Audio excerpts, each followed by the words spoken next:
Thank you very much. My computer doesn't work, so I have no slides. Sorry about that, but maybe I can get my message clear. First of all, thank you very much for inviting me. You're doing very important work. That's something I want to stress. Without MPN advocacy, the care for our patients would be much less than it's now. So you really get the care at a higher level. So don't underestimate your role. And we have an active group in the Netherlands. We have a society with 1,100 patients. So that's, I think, quite a lot if you look at the population of 17 million people in the Netherlands. Of course, they have problems getting volunteers, getting the work done. I had some slides on the website, the magazine, information on Facebook. I think that's what we all do. We organize our patient day. That was yesterday in the Netherlands, which I heard already was very successful. Patients organize boat trips, something typically Dutch, I guess.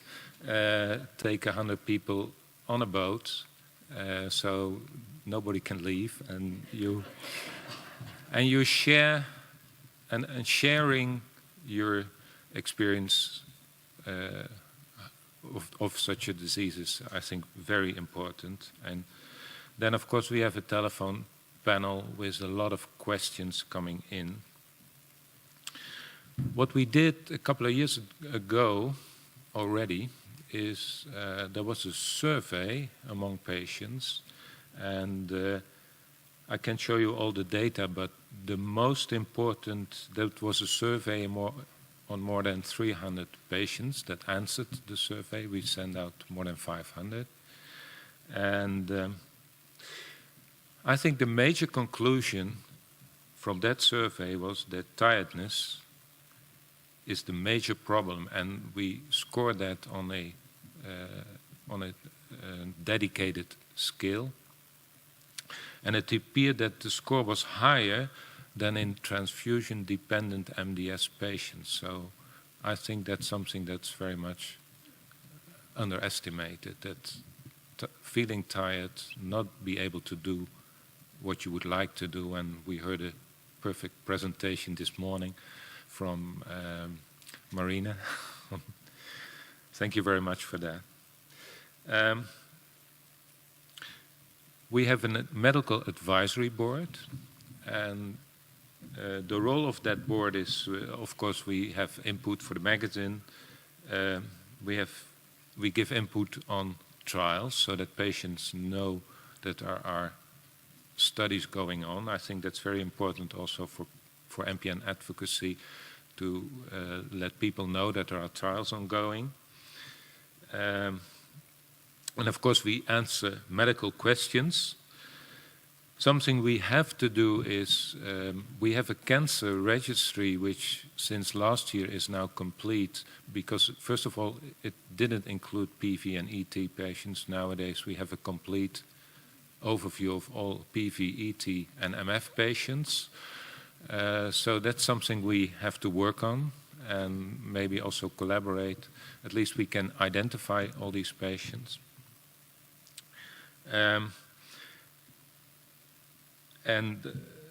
Well, the next thing I want to, the most important role we have as a medical advisory board is to see patients for second opinion. And in fact, that's worrisome, because that means that patients do not get the care and the attention they should need. And maybe I can allude a little bit on my experience on second opinions. Hematologists know a lot about blood counts, and they know names of diseases, but they have not enough attention for the real complaints of these patients. So the constitutional complaints, the tiredness, they are really underestimated. So, and still I meet patients and their hematologist says, well, you feel tired, but that has nothing to do with your disease because you have normal blood counts.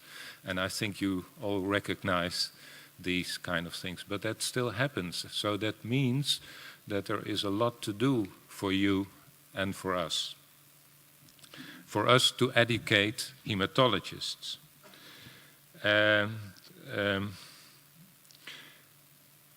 The other thing is, so we have to educate hematologists, and my feeling is that many patients are not taking seriously, and that's really worrisome. I think you, as a hematologist, and that's my role too, I'm also training new hematologists. I have 5 fellows on our board nowadays, and they have to ask the good questions. So they have to ask patients, how does your life look like? Can you do your work? Can you run your family? Do you need sleep during the day? So I want to get a feeling. These are questions never asked, never, but they are not enough stressed by hematologists. So how does your day look like? That's a question I always start with in second opinions. And also questions, did you visit websites? Are you a member of an MPN advocacy? Do you use alternative therapies? Think about whether your hematologist ever asked these questions, and we need to know. Then if you raise all these questions, then you take your patients seriously, in my view. And the last thing I want to say is, how can we improve on our care, because that's what we want. And I strongly believe in transparency. And what does transparency mean? My patients all have access to their medical records, real time. They have access to all the lab results, photographs taken, diagnostics. And of course they won't all understand, but that's my task to explain them. And they also can read my notes. So sometimes they correct me and say, what you write down, that's not true. So but they also look at their medication, whether it's correct. So I want my patients to get more control over their disease. And another thing is that I do a lot of e-consulting with my patients. They can do it in our electronic medical records.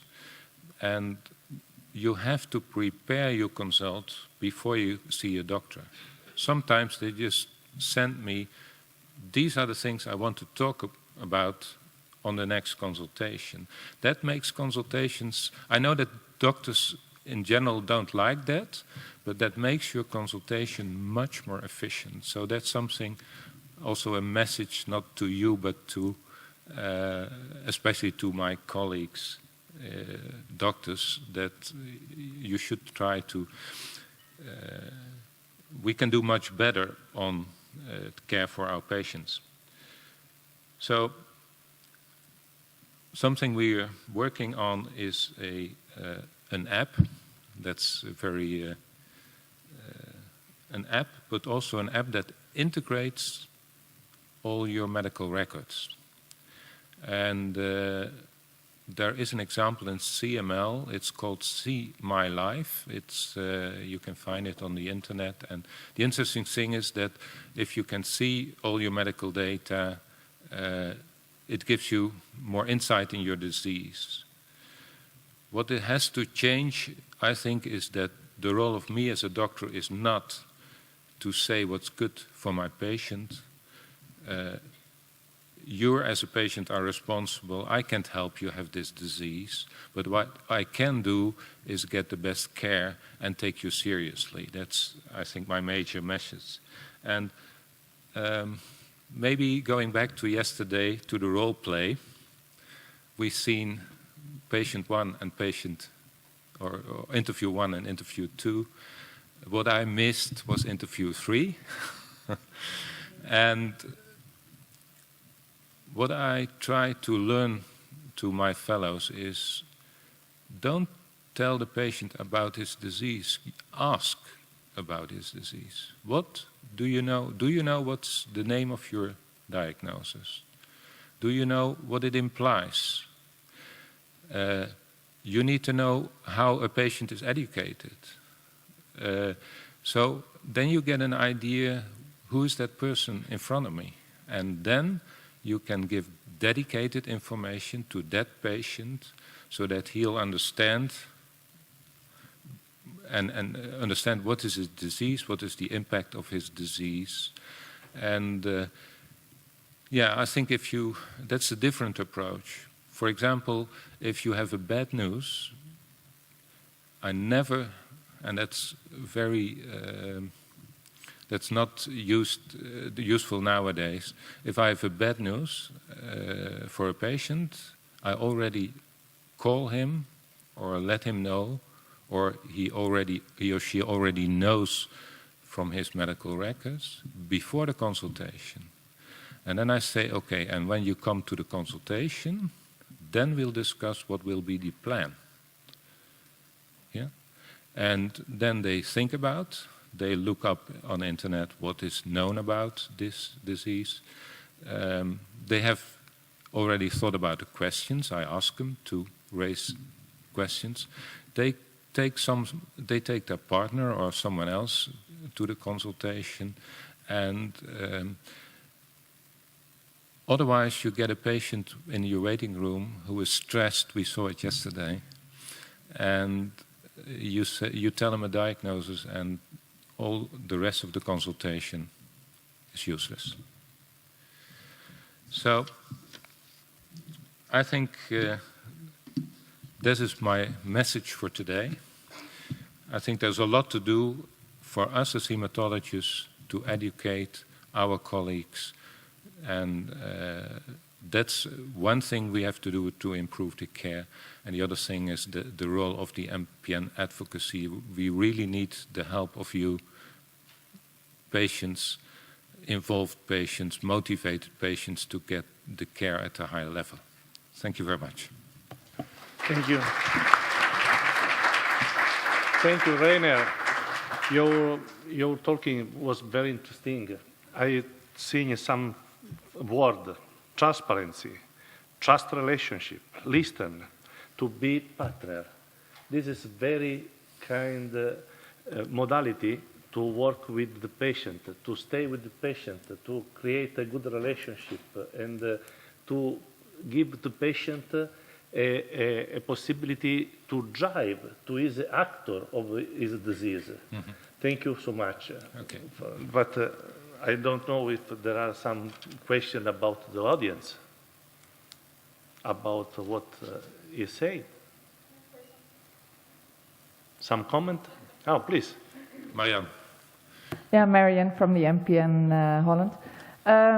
We know it works with the MPN Foundation because we heard a lot of good results from Dr. Reinier Raymakers. Patients are very content when they have consult with him. So they say, if you have problems, also on Facebook or the forum, go to Dr. Reinier because he takes you seriously, and it helps really also for a second opinion. I'm working on a telephone line, and I say patients, if you want a second opinion, please, I know somebody, and it helps. Marianne, thank you very much for that. But my concern is that it should be common practice that you listen to your patients. So that's we have to work on. Well, if I can comment, and again, it's from my unpleasant experience from last week when I had a meeting with the Israeli new head of the hematologist in Israel. And one of the complaints, among others, that he had against us as patient organization, well, he's only a couple of months in the job, so maybe he doesn't still understand what patient organizations stand for, was that we refer patients when they come to us only to specific doctors, and we exclude all the other doctors, and we are like not fair by sending or giving recommendation only about some small part of the doctors, and other doctors get very insulted because we do that. So there is some justice in this, because if I know a doctor which is not, that his relation with the patient are not good, and I hear the complaints from the patient that the doctor is not listening to them, of course we will not refer any new patient to this doctor. So that's natural, and that's what I told him. It's not only the medical knowledge of the doctor, which we as patient organization, we cannot judge it. I cannot tell who is a medically expert. I know it, but I would not say it to a patient. But I would certainly say to a patient that the relation between the doctor and the patient has a lot of influence on the outcome of the treatment. A doctor and patient who are collaborating, the outcome of the treatment will be better. And that's what we will say to but not all doctors are happy to hear it. But Jora, you are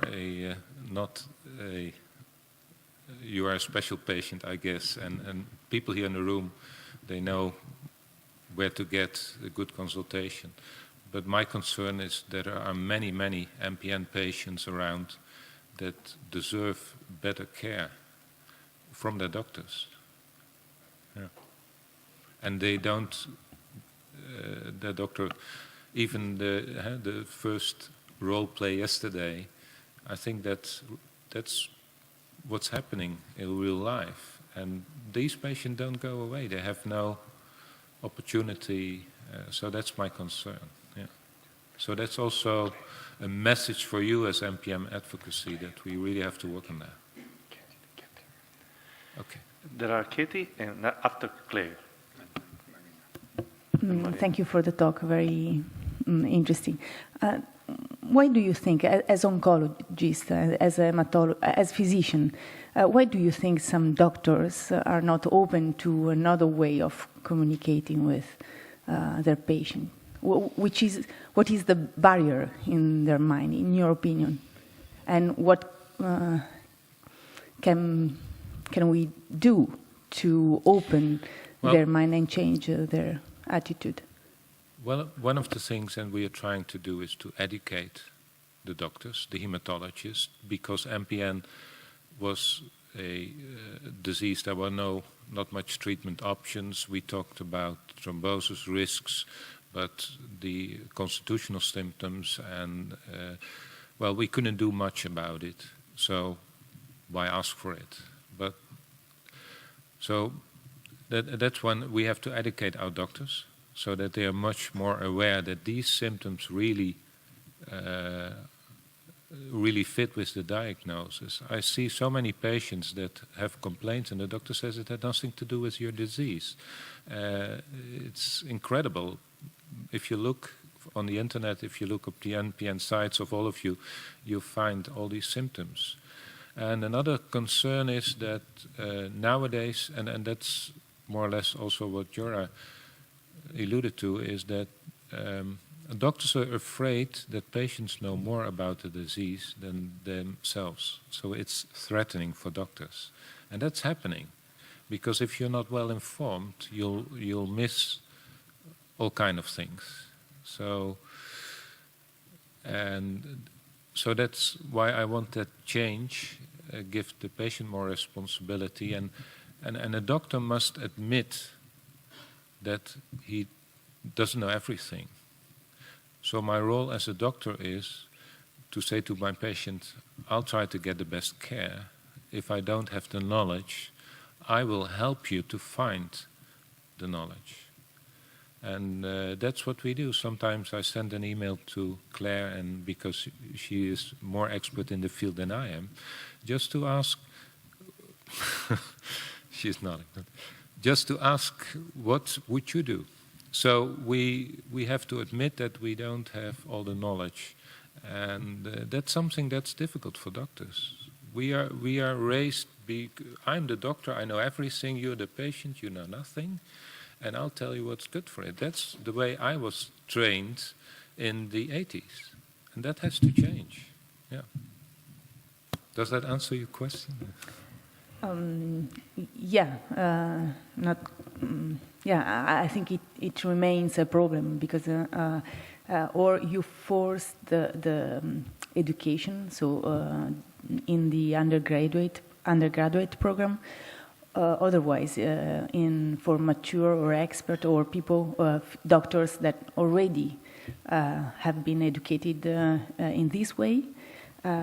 It's difficult because in my educational programs in the hospital, only open-minded doctors will come to my lessons, while the let's say rigid-minded, I don't know how to call them, they will never say I need some other information. In fact, the doctors who needed to come, they don't come because they don't. I don't think they need it. They are good enough, as you said. Yeah. But nowadays, and you alluded on that yesterday, there is much more attention for communication. In our training programs, we have video programs. But the most important message to my colleagues is it brings you so much. If you have a good contact with your patient, if your patient understands and there is a good communication, it's very rewarding for you as a doctor. So that should perhaps be the message. Yeah. Two quick questions. Claire? Congratulations, Reinier, for all your work with MPN Holland. I just want to really make the point that I think there's a balance here between, and I know that you strike that balance very carefully. What you don't want to do as a patient organisation is say, you should only go and see an expert and disempower the more general haematology community. The role is about trying to strike a balance, guiding patients when they might need some expert intervention, or guiding them in getting a better consult or getting what they want from their clinician, or finding a clinician that they feel they can connect more with. But what we try very hard to do between Maz and myself is to try to say, actually, probably the best care is with a consultant that you trust that is close to your home. Yeah. And that way we will bring up the level of experience across all of the consultants. And we do email each other. And Reinier, you're not less expert than me. I was shaking my head, not nodding. But we do all communicate with each other all the time. We ask each other all the time about patients. And I think there's a very careful balance there for advocacy groups in trying not to disempower other haematologists. Yeah, so what I do in practice is, if I see a patient for second opinion, I will never see a patient without having contact with his original hematologist. I want to have the data. So I think that's an important message also. So you can't come to me via your GP and your hematologist doesn't know it. That's not the way we want to work. To have, and that's Claire's point, I guess, we have to be very careful about our hematologist. And often I send patients back to the hematologist and I write in the letter that their care is excellent. But for example, and I write down all the symptoms. So I hope that that doctor understands that these symptoms fit with the diagnosis of MPN. And I say to these patients, often they ask, can I stay with you? I say no. But what you can do is, once you have questions, once there is a change in your disease, just send me an email. So my email box is always full. Just Marina? Can you give us 2 or maybe 3 ways, actions that we could take to have productive outreach to the general community hematologists? I think we're all in agreement that they need more information to engage in this disease, but how can we help get them to that point? Yeah, I think that's a task, for example, for us as hematologists to tell what MPN really is, what disease it is. And we have to realize that in common practice, sometimes hematologists see only a couple of patients. That's a problem. On the other hand, most of them, I think, are involved with their patients, and so, yeah, I think education for us as hematologists is important. As a patient advocacy, I don't know whether you have a role in educating doctors, because maybe I'm wrong. Maybe you have an idea on that, Claire, for example? Only to say we usually would work as a medical community with patient advocacy in designing education days for clinicians, and also Maz has done a wonderful job, I don't know if she wants to comment, about actually encouraging local doctors to host like regional meetings so that they stand up and present and they hear the patient voice, and actually the community has really enjoyed doing that. That's worked really well for us. I will comment if that's... Sorry, can I just carry on commenting on that? Simon. Okay. Excuse me. Sharon, please. Excuse me. Hi, just one quick question. As a patient, how do you deal with a clinician if you're geographically isolated, but they don't seem to be taking you seriously or putting your symptoms down to lifestyle? How do you encourage a better relationship with the doctor you've been referred to if they seem more like the first doctor in that role play? Yeah, I live in a very small country, so. But I think what we're working on now in our electronic system is video consulting. And one of the things that the question is, do we need physical consultations all the time, or are there better ways of communication, e-consulting with your patients, but also video consulting with your patients? These are possibilities that, well, they're coming up now. The point is that not to shop around, not to be seen to be shopping around because you want to have that better relationship, but then how long do you persist with that doctor if you're not getting the respect or the care that you feel is best for yourself? How long? Maybe one for a coffee discussion, I guess. Yeah. It's a tricky one, that one. Yeah.